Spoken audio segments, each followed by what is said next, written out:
పులిని తప్పించుకోవడానికి రాక్షసుని వెంట పెట్టుకెళ్ళకూడదు. రాక్షసుడు ముందు పులిని తింటాడు, ఆ తర్వాతన మనల్నే తింటాడు. ఇది గుర్తుపెట్టుకోవాలి.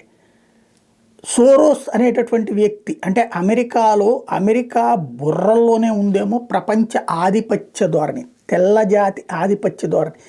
బ్రిటనోడు అంటాం, బ్రిటన్ కంటే కూడా అమెరికా వాడి దగ్గర ఈ ఆధిపత్య ధోరణి ఎక్కువ. చిన్న తేడా వస్తే సహించలేనటువంటి మనస్తత్వం ఎక్కువ. అవసరమైతే యుద్ధాలు సృష్టిస్తాడు, యుద్ధాలు చేస్తాడు. దానికి సజీవ సాక్ష్యం క్యూబా చూసాం, ఆ వియత్నాం చూసాం, ఆఫ్ఘనిస్తాన్ చూసాం, రష్యాను చూసాం.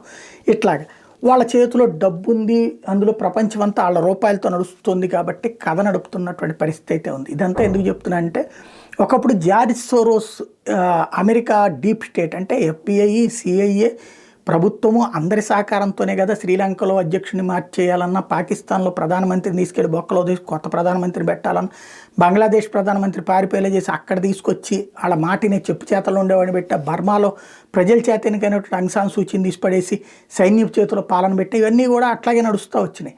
నేపాల్ అయినా అంతే. అట్లాగే ఈ డీప్ స్టేట్ అనేది కథ నడుస్తుంది. ఈ డీప్ స్టేట్ వెళ్ళి వాళ్ళ దేశంలో ఉన్నటువంటి రాజకీయాల్లో జోక్యం చేసుకుని ట్రంప్ని దించేటప్పటికే అప్పటి నుంచి కోపం వచ్చినటువంటి వాళ్ళు, యూరప్ సమాజంలో ఉన్నటువంటి కొన్ని దేశాలు ఈ సోరోస్ వలన ఇబ్బంది పడ్డటువంటి వాళ్ళు ఇప్పుడు తిరుగుబాటు చేస్తున్నారు. గెలిచిన తర్వాత అందులో జార్జియా మెలోనీ కూడా ఒకటి.